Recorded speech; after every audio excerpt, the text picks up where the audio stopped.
Dad was a Division I tight end at the University of Washington. Boncaro plays basketball like a tight end. Look at Lamelo go at it. And he got landed on by Boncaro. Lamelo still down. Difficult to tell. He's putting no weight on that right leg. The Charlotte Hornets are in a crisis right now. From their team identity to their on-court performance, there are so many factors hurting this team, and it's clearly inhibiting this ceiling this roster can reach. This was a team on the cusp of making the playoffs just a couple years ago, featuring in back-to-back play-in tournament, but now they appear to be stuck in no man's land. Bad, but not bad enough to be rewarded by the draft. As of writing this script, the Hornets sit 12th in the Eastern Conference with a 5-10 record, 3 games off the pace of a playoff spot. In their last 10 games, they've won just 3, despite Lamelo Ball scoring above 30 points in 7 of those matches. So, what's going on in Charlotte? Even with the astronomical rise of Lamelo Ball, how have they failed to capitalize? What needs to change? I'll be trying to answer those questions in today's video. Before we start, if you're new here and enjoy the video, be sure to subscribe for more NBA content like this. But with that being said, let's talk about the Charlotte Hornets.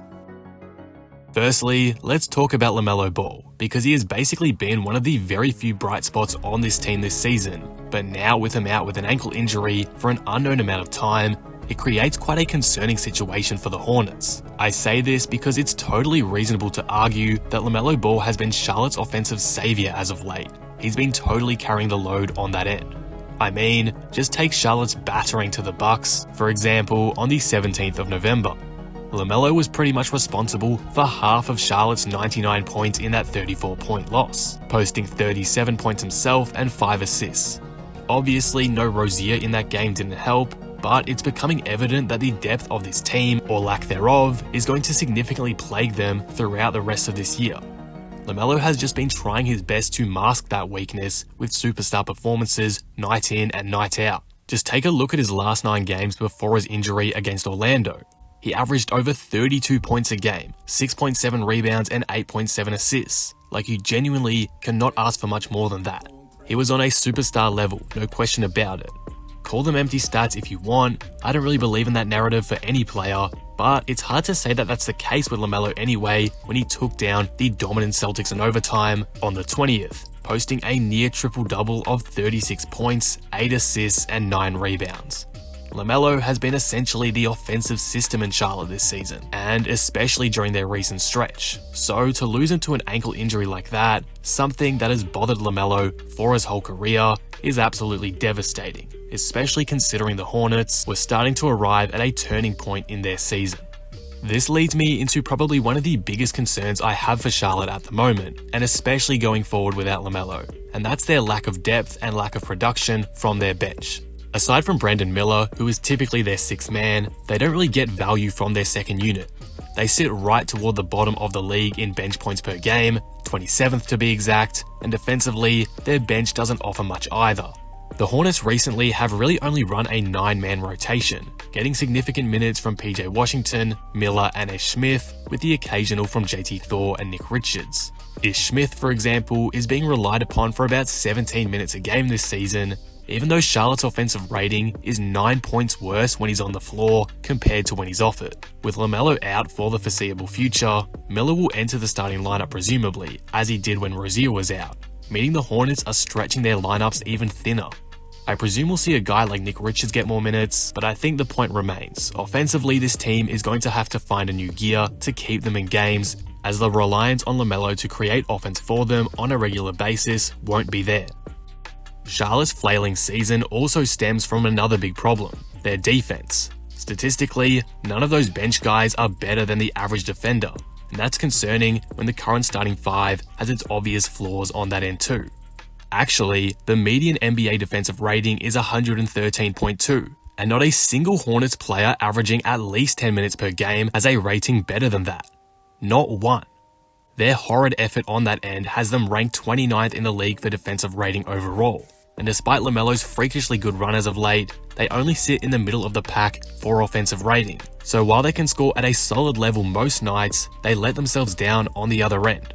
It stems from terrible transition defense most nights, as well as a lack of communication and awareness in the half court. Take a look at these examples here. While this is a good pass from the Wizards player, snoozing defensively and letting someone get so far behind you is unacceptable. Or here in the half court, Lamelo overplays the low defense, moving from the weak side where his man is into the strong side. Maybe he thought Richards would help out if his man made a cut, as Richards' guy Duncan Robinson starts moving over further around the arc. But Lamelo doesn't communicate this at all, which allows for a direct pass to the cutter for an open slam. It's poor awareness from Lamelo, to put it simply. Ultimately, it's the little things that can make or break a game, and so far this season, those small areas defensively are hurting Charlotte big time. Finally, while I have no access into the Hornets locker room or anything like that, perhaps culture is an issue within this team. Charlotte have had many cases of off-court incidents, most notably Miles Bridges and Kai Jones as of recent. The team's immaturity is stark when comparing them to other young sides across the league, and with a lack of veteran presence, I think it's gotten a bit out of hand. To be fair, there has been promise lately with that big win over the Celtics, but I think consistency has plagued the Hornets for years now. So if they want to prove themselves and shed the immature narrative, they must take the opportunity. Obviously, the Lamelo Ball injury will hurt this, but I think the point remains. If the Hornets on-court product wants to be taken seriously, some off-court aspects of this team need to be addressed by the front office going forward. So, is there a fix to this mess? Well, not to state the obvious or anything, but they probably need to make some moves at the deadline to bolster their depth and fix up their defensive issues. Gordon Hayward is absolutely on the chopping block. He doesn't fit the team's timeline, nor contributes much defensively, and his skill set would be far better suited to a team inside the playoff picture in my eyes.